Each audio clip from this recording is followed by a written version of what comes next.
y de Recording in Jesucristo, progress. el testigo fiel, el primogénito de los muertos y el soberano de los reyes de la tierra, al que nos amó y nos lavó de nuestros pecados con su sangre, y nos hizo reyes y sacerdotes para Dios su Padre. A Él sea gloria e imperio por los siglos de los siglos. Amén.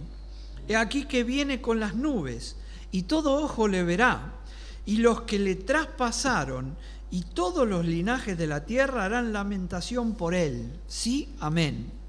Yo soy el Alfa y la Omega, principio y fin, dice el Señor, el que es y que era y que ha de venir, el Todopoderoso. Una primer consideración muy importante es que Jesucristo es el testigo fiel, el primogénito de los muertos, el soberano de los reyes de la tierra, al que nos amó y nos lavó de nuestros pecados con su sangre, y nos hizo reyes y sacerdotes para Dios su Padre. A Él sea gloria e imperio por los siglos de los siglos. Amén. Estamos ante un libro que tiene relación con el Salvador del mundo. No sé cómo es la relación tuya con el Señor, pero acá hay algo cierto. Hay pecado de por medio y hay una salvación que recibir. Dice que Jesucristo es el que nos amó y nos lavó de nuestros pecados con su sangre. Dice la palabra de Dios que todos pecaron y están destituidos de la gloria de Dios. Muchos dicen, ¿por qué no puedo ver a Dios? Porque estás destituido de la gloria de Dios. Sin embargo, Jesucristo es el que nos amó de tal manera que se entregó en la cruz para pagar por tu pecado y mi pecado. Es el que nos amó derramando su sangre que nos limpia de todo pecado. Y Él murió en esa cruz, pero al tercer día resucitó, y ese mensaje hoy está vivo porque Él resucitó. Oraba nuestro hermano Joaquín y decía, no adoramos un mártir, porque un mártir es alguien que muere por una causa. Nosotros adoramos a Jesucristo que está vivo porque resucitó. Y hoy puedes salvar tu alma, porque dice la Biblia que la paga del pecado de la muerte. Y si no arreglás tus cuentas con Dios por medio de Jesucristo, estarás en esa situación para siempre. La muerte es separación de Dios. Y dice la Biblia que hay condenación para aquellos que rechazan el perdón de Dios. Yo te invito a que en esta mañana, si aún no recibiste el perdón de Dios, si aún no reconociste que sos pecador, si aún no pediste perdón por tus pecados, si aún no invitaste al Señor Jesucristo a que entre en tu vida, lo hagas, lo hagas. No hay Apocalipsis que podamos leer si no somos creyentes. No hay Biblia que podamos entender si no somos creyentes. No hay salvación que podamos disfrutar si no somos creyentes. No hay salida para el que no tiene a Cristo Jesús. Dice Juan que aquellos que no le reciben están condenados. No quiero que sea hoy la situación de nadie acá. El deseo de esta iglesia es poder anunciar esta buena noticia, que Jesucristo vino para morir por tus pecados. Así que hoy es el día en el que podés reflexionar en esto, pedir perdón por tus pecados y recibir a Cristo, aceptarle como tu Señor y Salvador. Y dice acá un resultado maravilloso: nos hizo reyes y sacerdotes. Para Dios, su Padre, a Él sea la gloria. Que esta sea tu experiencia. Volvemos al Apocalipsis y vamos a ver un poquito. Ahora sí vamos a compartir. Espero que los que están en el Zoom ahora sí puedan ver. Un segundito, ahí estamos. Bueno, acabamos de leer acerca del libro del Apocalipsis, los primeros versículos, y cuando uno habla del Apocalipsis es algo que llama la atención. Todo el mundo dice, uy, ¿qué dirá el Apocalipsis? Hay muchos que se han acercado al libro del Apocalipsis, muchos que usan ese nombre para ponerle un título a situaciones muy críticas. Dice, esta es una situación apocalíptica porque ven el apocalipsis como una situación de caos, como una situación de fin del mundo. Y si bien en el Apocalipsis se narran un montón de cosas, el Apocalipsis es un libro que da esperanza. Cuando nos acercamos al Apocalipsis, ¿es un libro complicado? Bueno, la realidad es que para leer el Apocalipsis hay que contar con cierta información de base. Sería imposible leer. No, leerlo no es imposible. Cualquiera puede leer el Apocalipsis. Yo paro a una persona que pasa por la calle, que nunca vio una Biblia, le doy y le digo, lea, y va a leer el Apocalipsis. El tema es entender el Apocalipsis. Y para entender el Apocalipsis es inevitable tener en cuenta lo que Dios ha planeado desde el principio de la creación, lo que Dios ha manifestado a través de los distintos profetas en el Antiguo Testamento, incluso palabras del Señor y de los apóstoles en el Nuevo Testamento. No es un libro complicado, sino que es un libro que necesita una base bíblica para poder acercarse. Hay gente que dice, yo voy a empezar a leer la Biblia y quiere empezar por el Apocalipsis. ¿Y qué les termina pasando?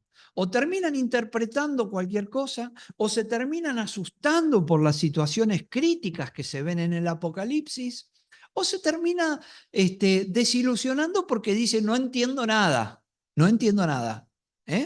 Por eso es necesario, para leer el Apocalipsis, al mínimo dos cosas. Primero, como para entender toda la Biblia, contar con la guía del Espíritu Santo. Y eso, para contar con la guía del Espíritu Santo, tenemos que ser creyentes. Tenemos que haber pasado por esta experiencia de pedir perdón a nuestro Señor Jesucristo por nuestros pecados y de recibir su salvación. Eso es un creyente. No es creyente el que dice Jesucristo es verdad que vino, sino el que se entregó. Ese es el primer paso. Y el segundo paso tiene que ver con contar con cierta información de base o apoyarse. Generalmente son libros que para entenderlo bien, uno tiene que estar en una iglesia donde lo pueden acompañar en la lectura, pueden sacarle algunas dudas, etc. Vamos a ir viendo algunos detalles más acerca del Apocalipsis.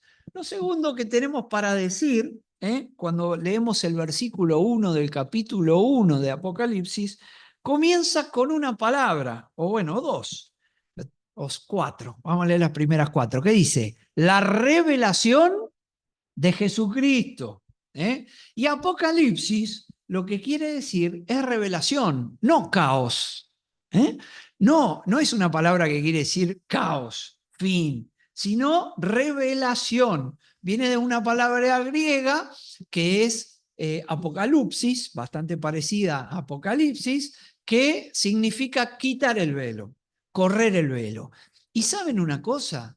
El libro del Apocalipsis es una revelación que le dio. ¿Qué es una revelación? Una revelación es algo que yo no podría comprender ni conseguir por mis propios medios. La Biblia es la revelación de Dios, porque nos cuenta un montón de cosas acerca de Él que no las podríamos saber por nuestros propios medios. O sea, Dios es celoso, no permite la adoración a otros dioses. ¿Y yo eso cómo me entiendo? ¿Cómo lo entiendo? Lo entiendo por su palabra, porque me lo reveló. Bueno, el Apocalipsis es una revelación, algo que nadie podría haber conseguido de otra manera que si el Señor mismo no lo hubiera revelado. Entonces, cuando nos acercamos al Apocalipsis, tenemos que, un hermano decía, y a mí me gustó esa frase, me quedó, que el Apocalipsis revela al Señor Jesucristo en cuanto a su persona, a su futuro, a sus planes y muchas otras cosas, ¿no? Revela lo que ha de suceder en el futuro, etc. Pero también quita el velo y desenmascara a Satanás. Hoy la gente cree que Satanás es una leyenda, cree que Satanás es como un amigo de los que se quieren divertir. Apocalipsis lo desenmascara y muestra cuán dañino es. y cuán enemigo de Dios y de las almas es. Así que Apocalipsis quiere decir revelación. Hay Biblias que no han traducido el nombre a Apocalipsis, por ejemplo, King James Version, que es una Biblia en inglés, dice revelación en el título. Y hay varias versiones que en vez de Apocalipsis ponen revelación, porque eso es lo que verdaderamente es el Apocalipsis. Origen del libro. 4 preguntas. ¿Quién? ¿Cómo? ¿Cuándo? ¿Y dónde? ¿Quién? ¿Quién originó este libro? ¿Quién dio esta revelación? Lo dice el versículo 1, leímos. ¿Quién? Jesucristo. El autor del Apocalipsis es el Señor Jesucristo. Él da la revelación. ¿A quién se la da? A Juan. Ese es el cómo. ¿Quién? Jesucristo. ¿Cómo? A través de Juan. Escribe, le dijo. Y Juan las escribió. ¿Quién era Juan? Juan era el discípulo amado del Señor, uno de los 12 apóstoles. Hoy leíamos en la Cena del Señor que cuando el mismo Señor Jesucristo fue a Getsemaní, llamó a 3, que siempre eran los más íntimos de él. ¿A quién llamó? A Pedro, a Jacobo y a Juan. Ese Juan es el que escribe este libro. Es el último libro que aparece en la Biblia. En las Biblias, en el canon, como lo tenemos. ¿Cuándo? ¿Cuándo? Bueno, este libro que aparece último, ustedes saben, la Biblia no está ordenada por orden cronológico necesariamente. Si bien algunos libros, esto lo hemos dicho en algunas clases, si bien algunos libros sí tienen un orden cronológico incluso con la historia de la humanidad. Por ejemplo, Génesis es el primer libro de los orígenes donde arranca la creación del hombre, etc. Y Apocalipsis está en el último lugar, pero a su vez habla también de las últimas cosas. O sea, están ubicados, si bien toda la Biblia no está ubicada así, ellos sí están ubicados todos los libros. Génesis y Apocalipsis, es como decir el principio y el final, están ubicados de una manera que podríamos decir cronológica. Y a su vez, el libro de Apocalipsis, para responder el cuándo, fue el último libro escrito de todo el canon que tenemos, de las Biblias con las que nosotros nos movemos. Las fechas más aceptadas son entre el año 95 y 96 del siglo I, que es cuando termina la revelación, se cierra el canon y después de eso ya no hay más revelación. Hasta acá llegó la revelación. Después hay muchos que se paran y dicen, Dios me dijo tal cosa, y otro se para y dice, Dios me dijo tal otra, Dios te dijo tal otra, Dios te dijo tal otra, y quieren hacer de eso como revelaciones y profecías nuevas. Si Dios te hubiera dicho eso, tendría que estar acá en la Biblia. El Espíritu Santo, si Dios hubiese querido que nosotros tengamos esas revelaciones, hubiera hecho que eso quede plasmado y aceptado por todas las iglesias como están aceptadas estas profecías del Apocalipsis. Y por último, ¿dónde? ¿Dónde fue escrito? ¿En Don Bosco? No fue escrito en Don Bosco. En Capital tampoco, fue escrito en una isla, en la isla de Patmos. La isla de Patmos es el lugar donde Juan fue por causa del Evangelio. ¿Y qué era? ¿Una isla paradisíaca? ¿Una isla all inclusive? No, era una isla volcánica. ¿Alguno vio alguna vez una isla volcánica?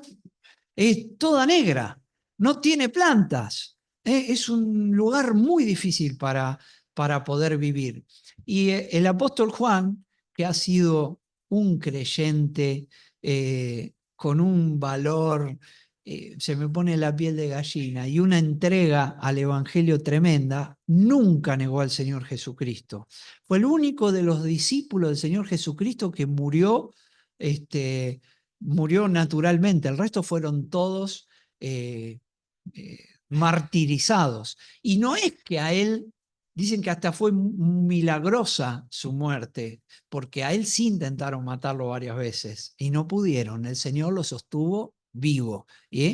Y por causa de predicar el Evangelio, el emperador Domiciano que fue uno de los emperadores romanos del último tiempo del siglo I, lo desterró y lo mandó a la isla de Patmos. Le debe haber dicho, mira, ¿sabes una cosa? Anda a predicar en la isla de Patmos. Y lo mandó ahí como una especie de prisión, a una isla muy árida, muy inhóspita para poder vivir.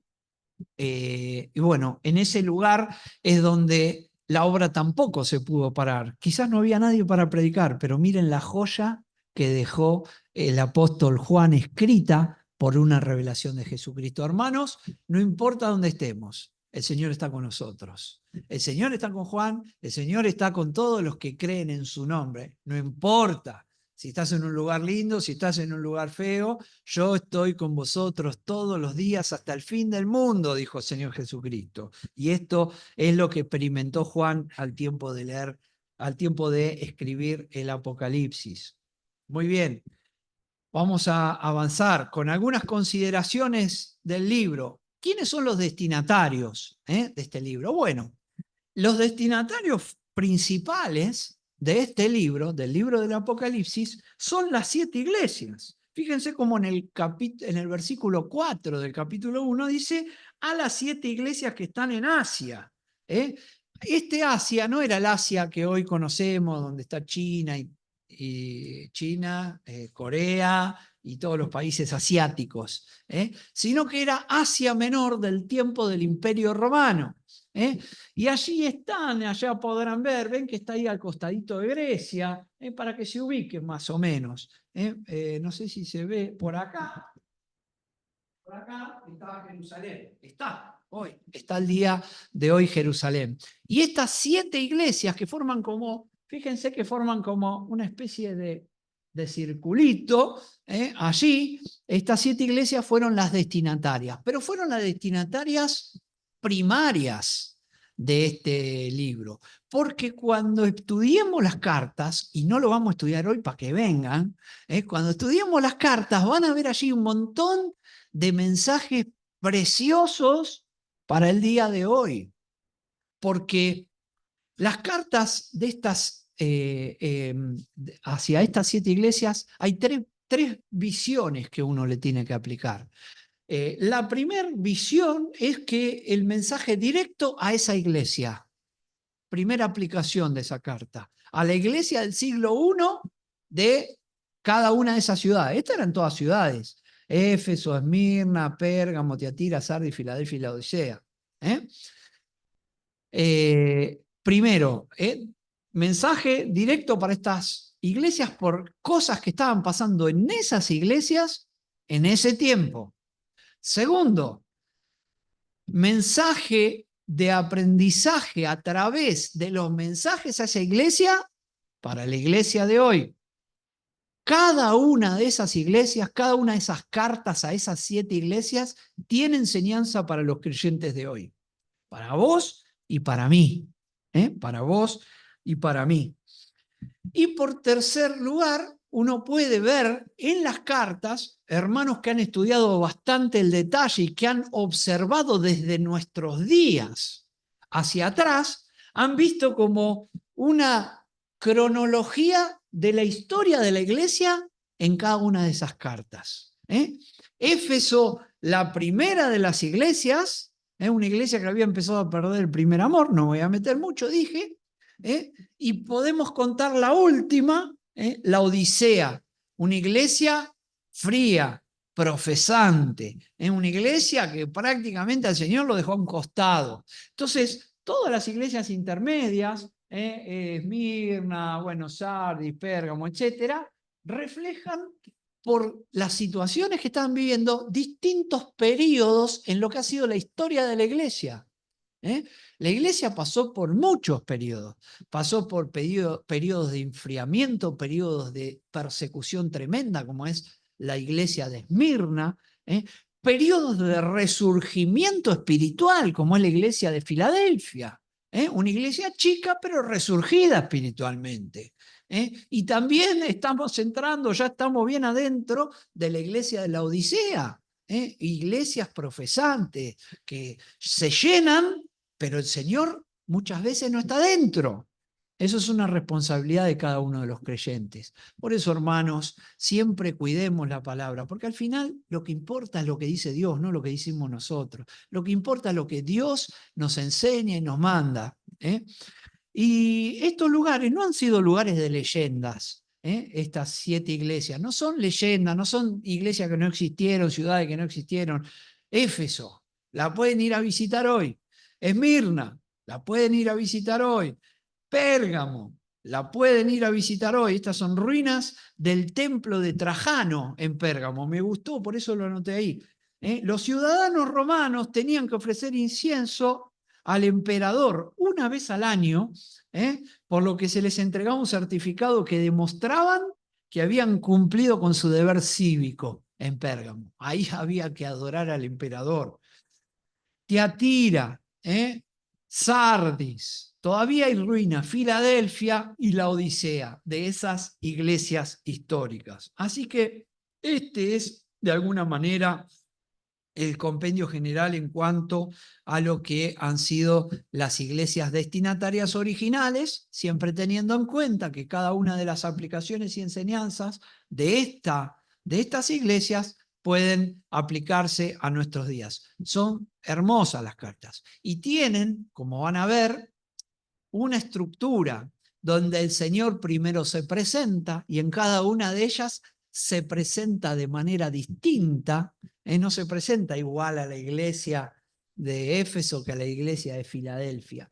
Pero ¿saben qué? Es maravilloso que cuando Él se presenta, gana autoridad para lo que va a decir. Porque lo que Él les reclama a las iglesias, van a ver que les reclama cosas, es algo que Él experimentó. Esmirna, por ejemplo. Esmirna quiere decir mirra aplastada. La mirra era un perfume que se le daba, se les ponía a los muertos, la mirra, y Esmirna quiere decir mirra aplastada. Y cuando el nombre ese y la forma en la que el Señor se presenta, que dice estuve muerto, pero ahora estoy vivo, es porque les va a dar un mensaje de mucha prueba y gran persecución, donde ellos van a ser aplastados como la mirra y va a haber muerte en medio de esas iglesias. 10 persecuciones tuvo la iglesia de Esmirna por distintos emperadores y sufrieron tremendamente. Es una carta preciosa. El Señor a ella no le reclama nada, pero le dice que no pierda la fe, que él estuvo muerto y que vivió y que aguante hasta el final. Bueno, así pasa con todas las iglesias. Él habla, se presenta de una manera que le va a dar autoridad porque él lo experimentó a la iglesia con lo que él le va a reclamar a la iglesia. Le reclama, a veces les reconoce que están haciendo algunas cosas bien, después le termina prometiendo el resultado de una vida transformada siempre tiene una recompensa por parte del Señor. Les comenta que si ellos se enderezan, Él los va a recompensar. Bueno, eso lo vamos a ir viendo a lo largo de todo el verano. ¿Qué más tenemos para decir? Algunas consideraciones importantes que surgen del Apocalipsis. Primero, Apocalipsis 1:3. A ver, ¿quién lo puede leer fuerte? O lo leo yo para que los de Zoom lo escuchen, pero es un versículo solo. A ver, alguien que lo lea acá. El beneficio de estar presencial. ¿Quién lo puede leer? Apocalipsis 1:3. Fuerte, dale, Cami.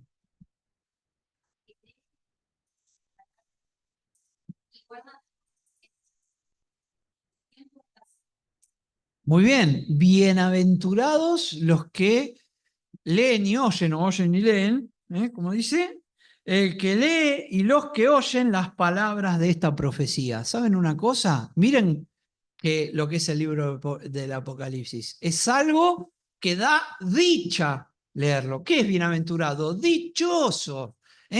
Algo que es positivo. El Señor dice, bienaventurado el que lee y el que oye las palabras de esta profecía. ¿Ven que no es un libro de miedo? Es un libro de bienaventuranza. Primer consideración. Segunda consideración. Apocalipsis 22:10. A ver, alguien más del fondo que lea en voz alta. Apocalipsis 22:10. Acerca del libro. Fuerte, Denny, dale.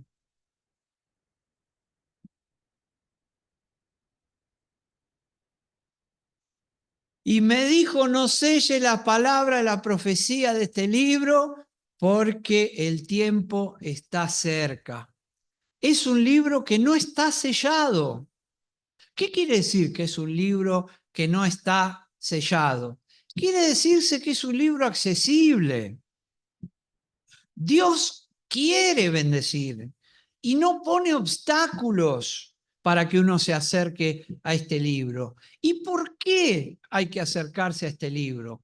Porque las cosas que han de suceder pronto, de una manera rápida, en un tiempo donde las cosas se suceden rápidamente. ¿Y saben qué? Es un libro que da consolación, no es un libro que da terror. El creyente leyendo el Apocalipsis, que no está sellado, es una persona que encuentra consolación. Y por último, Apocalipsis 22, otra cosa acerca de este libro, una advertencia seria. A ver, ¿quién puede leer? Allí José Merino, que tiene a alguien que tenga la. A ver, alguien que ahí te pasó Laila, mirá. Qué buena prima que tenés. Yo testifico a todo aquel que oye palabras de este libro.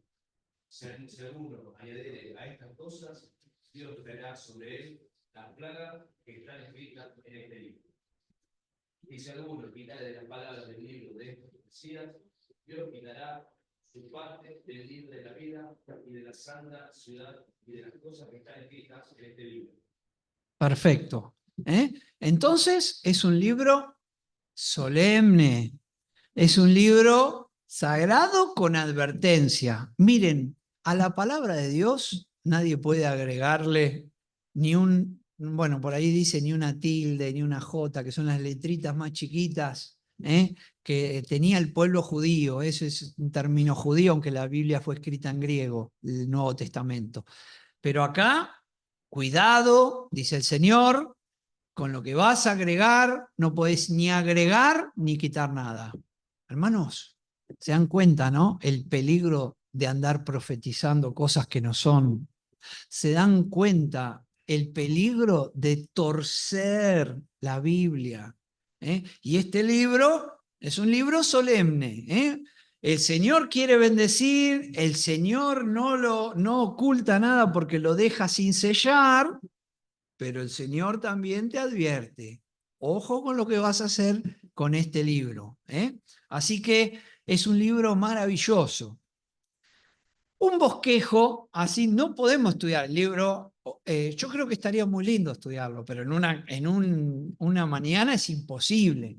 Pero ¿cómo podríamos bosquejar el libro? ¿Qué sección, qué es un bosquejo? Bueno, ¿cómo lo podemos dividir? ¿Qué secciones, qué tratamientos tiene? El primero es la introducción, que es básicamente lo que acabamos de leer al principio. Luego hay tres cosas que aparecen en el libro. Las cosas que has visto, las cosas que son y las cosas que han de ser. Las que viste, las que son y las que han de ser. Eso es el libro en su totalidad. Las que has visto, capítulo 1, versículo 9 al 20, perdón, no es, sí, 9 al 20, Jesús entre las 7 iglesias. Segundo, las cosas que son, lo que le pasaba a las 7 iglesias y sus cartas. Y tercero, las cosas que han de ser, que esta es la trama profética del libro. Ustedes saben que si bien hay profecía en el Nuevo Testamento, hay un libro que es profético. ¿Cuál es? Muy bien, el Apocalipsis. Hay libros históricos que tienen historia, podemos contar de los evangelios hasta Hechos de los Apóstoles, hay libros doctrinales y hay libros proféticos. Hay libro profético, que es este. Y allí vamos a ver temas que son los que uno necesita más base para entender. Todos los que están anotados ahí, el trono, el rollo del cordero, bueno, ese no necesita tanta base. Los 7 sellos, hay 7 sellos que son juicios de Dios. Comienza el primero, segundo, acá tengo otro gráfico un poquito más gráfico, vale decir. No lo hice yo, lo tomé de bibliaguía.com, alguno puede entrar y verlo, pero allí vemos como una línea temporal de lo que sucede en el Apocalipsis. Época actual, época de la gracia. Dios, por gracia, nos regala un tiempo en el cual nosotros nos acercamos y gratuitamente Él nos da la salvación, y nos da la salvación de una manera en la cual no debemos sufrir, hermanos, porque ya está todo el sufrimiento cumplido por Cristo. Ese es el tiempo de la gracia. Luego hay un evento que es el próximo evento en el libro, en el plan del futuro del Señor para la iglesia, que se llama el rapto, el arrebatamiento de la iglesia. Y ahí comienzan 7 años de gran tribulación. ¿Por qué gran tribulación? ¿Qué quiere decir gran tribulación? Gran prueba, gran dificultad, caos. Esa es la parte que la gente lee y se pone porque no entiende por qué. Dice, pero entonces Dios es un Dios malo, es un Dios que quiere destruir. No, todo esto tiene una base en las profecías del Antiguo Testamento y un propósito especial para con el pueblo de Israel. Pero, como nosotros dijimos, el rapto es algo que ha de suceder. ¿Y qué quiere decir el rapto? Que el Señor toma la iglesia y la saca de ese periodo de prueba, de ese periodo de prueba que ha de venir. Y ahí comienzan los 7 sellos, y en el último sello, que es algo que se va abriendo y son juicios, aparecen 7 ¿qué? Trompetas. Y esas 7 trompetas son juicios, cada vez van siendo peores. Y en la séptima trompeta, dentro del séptimo sello están las 7 trompetas. Y dentro de la séptima trompeta están las 7 copas de la ira. Todo eso lo podemos ver desde los capítulos 4 a 19 del Apocalipsis. Y lo maravilloso de todo esto es que hay 2 esferas en todo ese tiempo. Y acá es donde digo que hay que acercarse y entenderlo. La esfera celestial, que está pintadita de celeste en el gráfico, y la era terrenal, la que está pintadita de color arena, allí en el gráfico. La esfera terrenal es lo que ha de suceder en la tierra, y la esfera celestial es lo que ha de suceder en el cielo. ¿Y quién está en el cielo? La iglesia. ¿No querés ser parte de la iglesia? ¿No querés aprovechar la gracia de Dios? ¿No querés estar allí donde hay tribunal de Cristo para dar recompensas y boda del Cordero para formalizar el amor de Dios hacia su iglesia y que reine para siempre con Él? Eso es lo que ha de pasar la iglesia. Tribunal de Cristo, bodas del Cordero. Pero en la tierra, gran tribulación, gran tribulación. Hasta el tiempo de la segunda venida de Cristo, que no es el rapto. Y en la segunda venida de Cristo, Cristo mismo, el que murió, el que resucitó, apoyará los pies en la tierra. Vendrá al monte de los olivos y allí apoyará sus pies y comenzará un tiempo especial que también está profetizado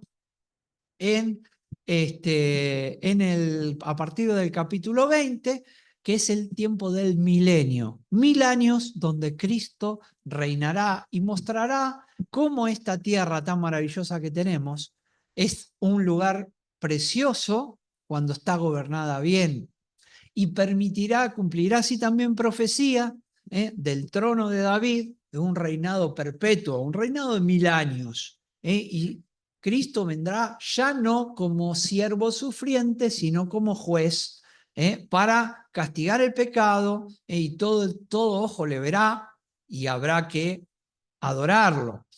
Pero a lo último, allí está el tiempo en el cual se manifiesta nuevamente Satanás y termina siendo juzgado en la batalla de Gog y Magog, donde el Señor crea cielos nuevos y tierra nueva. Eso es la eternidad futura, que se lo llama en el plan escatológico, donde ya no habrá más llanto, ya no habrá más ningún temor para los hombres. La iglesia ya no lo tiene desde el rapto, el llanto, pero el resto del mundo va a vivir tiempos tremendos. Y bueno, este es un poco el diagrama de los temas que trata el Apocalipsis. Allí van a ver, bueno, 7 copas, Babilonia, la caída de la iglesia profesante, la alabanza por las bodas de Cordero, el retorno a Cristo, los 1000 años, la maldición de Satanás, juicio del gran trono blanco, que es la segunda resurrección, y los nuevos cielos y tierra nueva. Y por último, la conclusión del Apocalipsis en el capítulo 22, de los versículos 6 en adelante. Muy bien. Cuando uno se acerca al Apocalipsis, ¿me van siguiendo o estoy diciendo cosas muy complicadas? Me van siguiendo. Pues están todos muy callados, no sé si alguno se me va a planchar ahí. Y bueno, esperemos que me puedan seguir. Y si hay alguna duda, pueden levantar su mano y preguntar, porque lo hacemos así un poquito más informal. Pero hay maneras de interpretación, ¿no? Y acá disculpen, me meto un poquitito técnico, un poquitito más técnico, pero vamos a tratar de que se entienda. ¿Qué es el pretérito? A ver, un profesor de castellano acá. ¿Qué quiere decir pretérito? Pretérito pluscuamperfecto. Pasado, ¿eh? Pasado. Esa se la llama, se la podría decir interpretación pasadista, en un lenguaje más coloquial. Pero la manera de interpretar este libro, que está cargado de simbología, como van a poder leer, de los capítulos 1 al 4, es bastante llano en su expresión. Luego empieza en esa sección profética que dijimos, adelante del capítulo 4, 5 para adelante, comienza una cuestión mucho más, con mucho más figuras en su expresión. Hay cosas que son figuras y están anunciadas como figuras. Ahora vamos a hablar de eso. Pero bueno, los que le interpretan de manera preterista o como mirando hacia atrás, dicen que esto ya sucedió.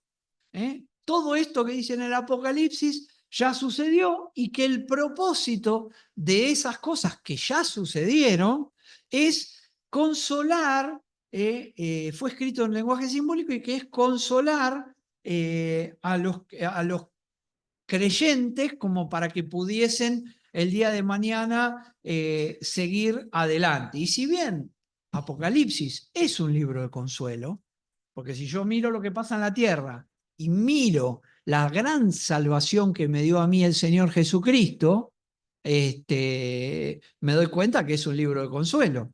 Entonces, hay mucho juicio ahí, pero dice que fue escrito de esa manera, como ya cumplido, concluido, pero eso no tendría ningún tipo de valor profético. Por eso nosotros no nos volcamos por esta interpretación preterista o pasadista o pretérita. Esperen, ahí estamos. Después está la interpretación histórica. ¿Y qué es la presentación histórica? Bueno, el enfoque historicista, que tiene algo de cierto y de razonable, es un enfoque que solo mira en la evolución del Apocalipsis. ¿Vieron eso que le conté de las 7 iglesias? Que la primera representa la iglesia más primitiva y la de la Odisea, la última. Eso es como un panorama histórico donde se dice, bueno, Éfeso es la iglesia apostólica, la posapostólica, y la Odisea es la última. Bueno, presenta un panorama histórico a través de los miles de años que ya pasaron.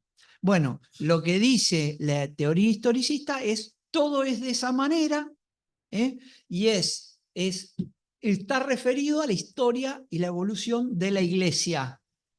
Pero nosotros acá vemos mucho más allá de la iglesia en toda la parte de profecía del Apocalipsis. Por lo tanto, nosotros no estamos de acuerdo con esta forma de interpretar. Es como que se queda solo con la iglesia. Nosotros aprendimos a través de leer la Escritura que en la Biblia se habla de 3 tipos de pueblo. Lo hemos dicho muchas veces. Esto es importante tenerlo en cuenta cuando nos ponemos a mirar profecía, tratamiento de Dios para con los hombres, las dispensaciones. Entendemos que hay 3 tipos de pueblo, que son judíos, gentiles y la iglesia de Dios. Entonces, sería como solamente mirar uno de los 3 pueblos, si lo interpretamos de esa manera histórica. El tercer punto y la tercera manera es futurista. Futurista. Este es un poco más complejo.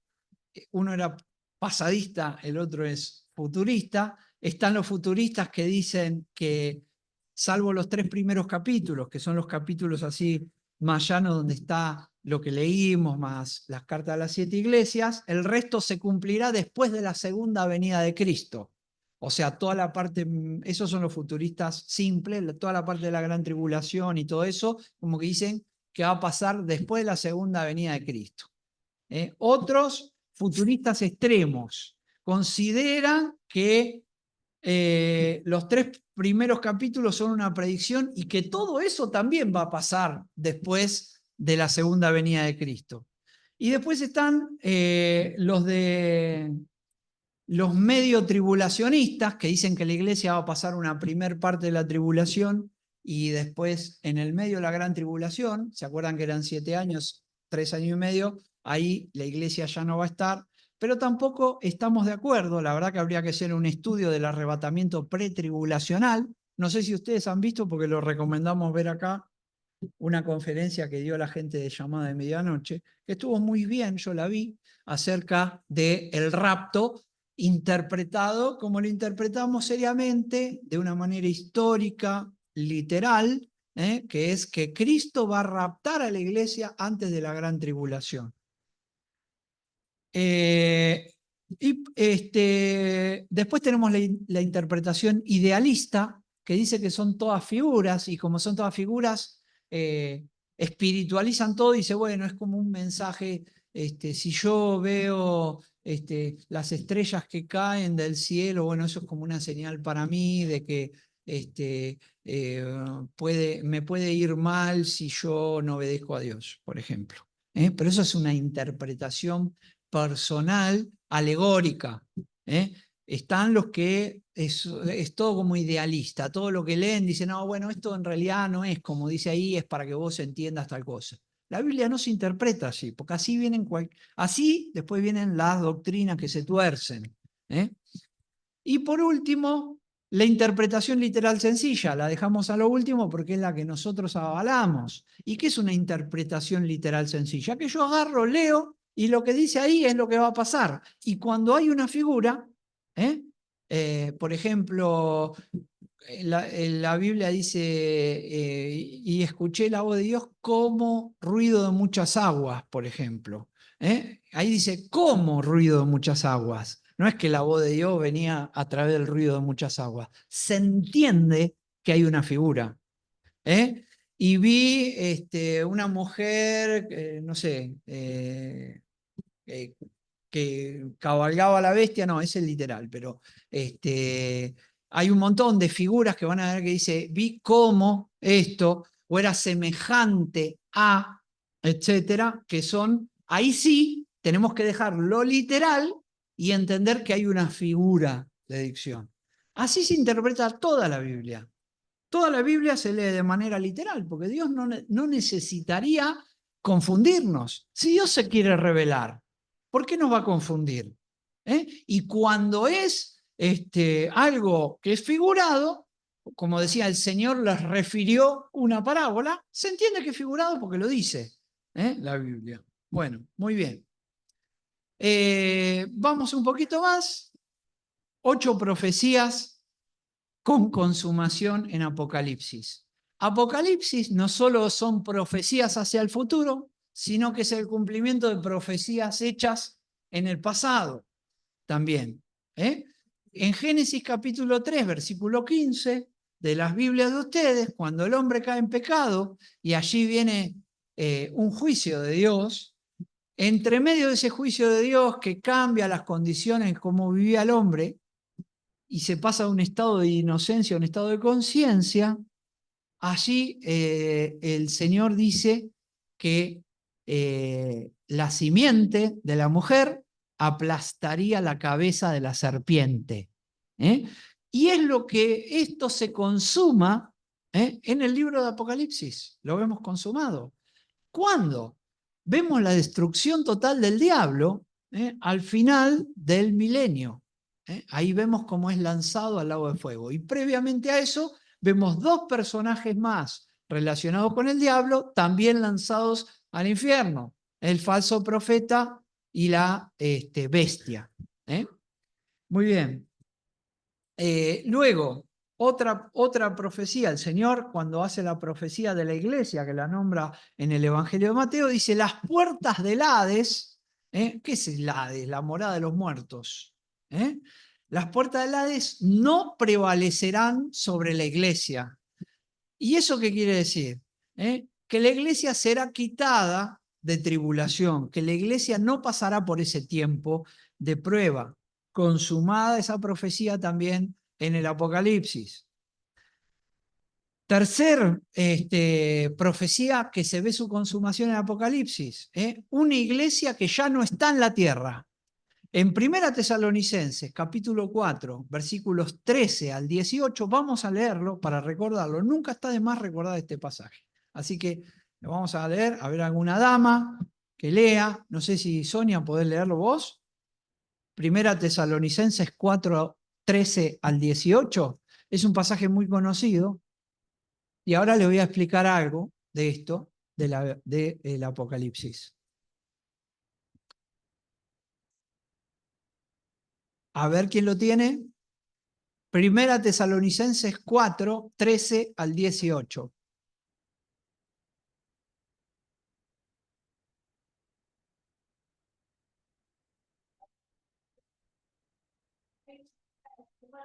Fuerte.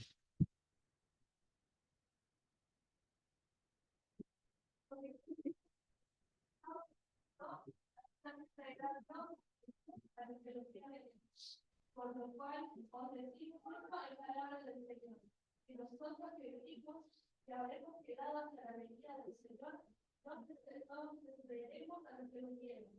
Porque el Señor mismo, como de mano, como un desastre y con profeta de Dios, descenderá del cielo y los manos de Cristo dará su cielo. Pero nosotros, los que vivimos, los que hayamos quedado, seremos arrebatados justamente por eso de la nube para recibir al Señor en milagro. Y así estaremos siempre con el Señor.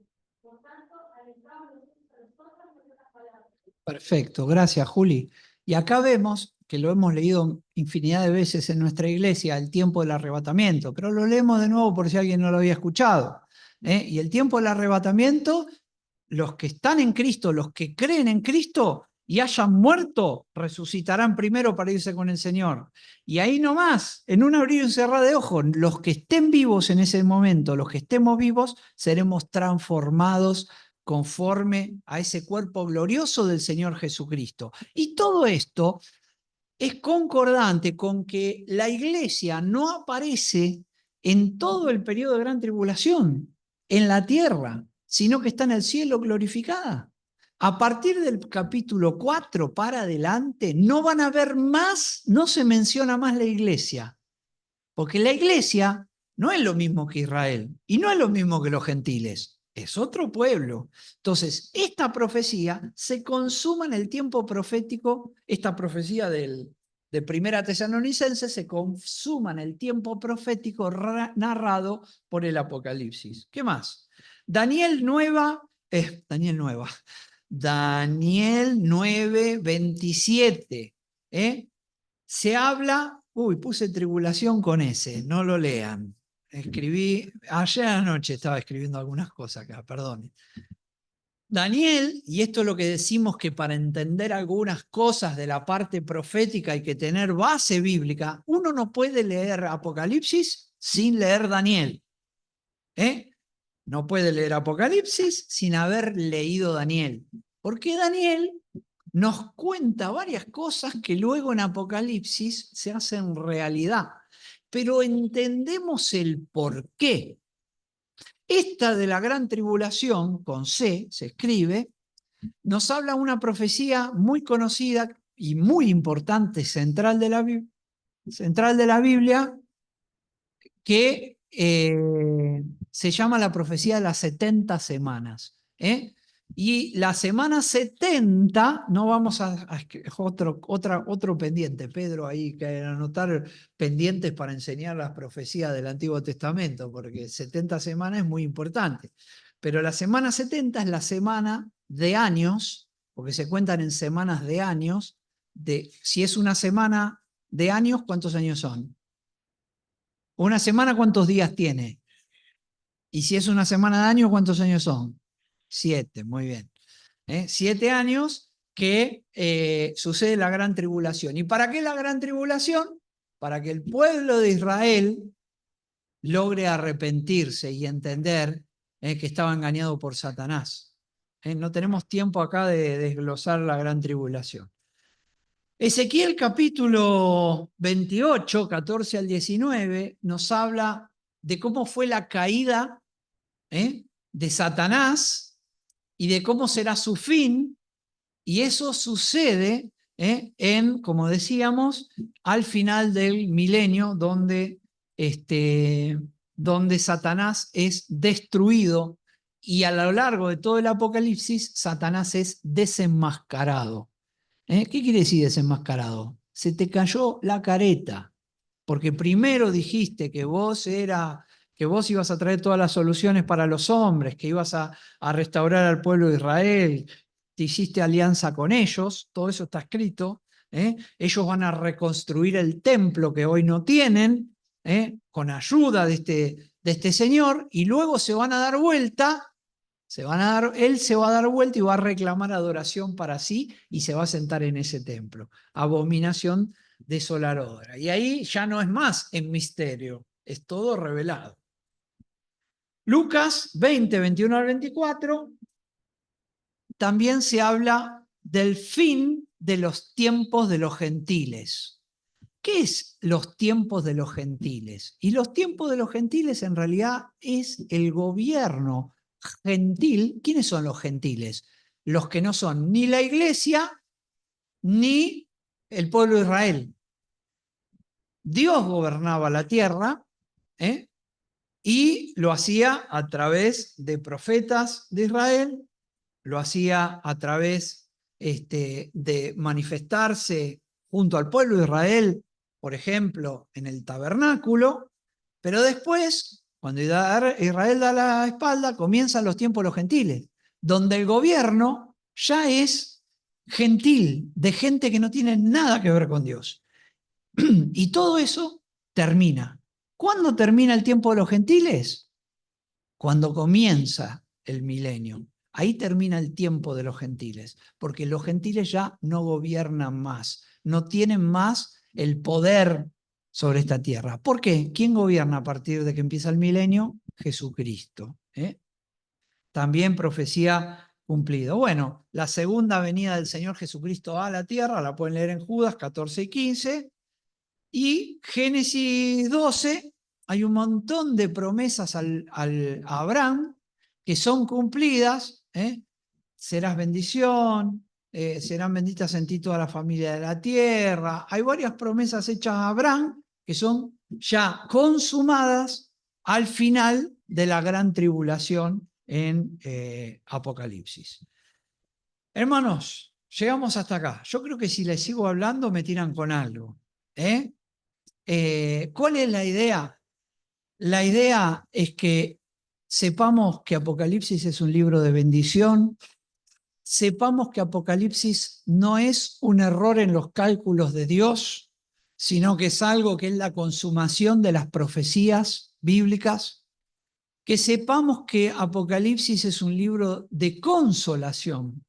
Ustedes sufren, hoy sufren pruebas, muchas veces se dice, el creyente sufre pruebas, porque vive en un mundo que vive con otros parámetros, no vive conforme a la palabra de Dios. Bueno, el libro de Apocalipsis muestra una iglesia glorificada, muestra una iglesia recibiendo premios en el tribunal de Cristo y consumando ese matrimonio tan precioso con el Señor en los cielos. Así que preparémonos, a partir del próximo domingo vamos a empezar con las cartas. No es toda el Apocalipsis, pero vamos a empezar con las cartas. Porque en todo este contexto que le di, van a ver cómo las cartas calzan al principio, entendiendo todas las enseñanzas que el Señor da allí a la iglesia. Finalizamos, ¿les parece, con una oración, hermanos? Vamos a finalizar con una oración y vamos a pedirle a Dios que nos bendiga y nos guarde en el regreso a nuestros hogares también y nos prepare para que en el futuros domingos podamos estudiar más su palabra. Le voy a pedir a Mario si puede terminar con una oración. ¿Puede ser?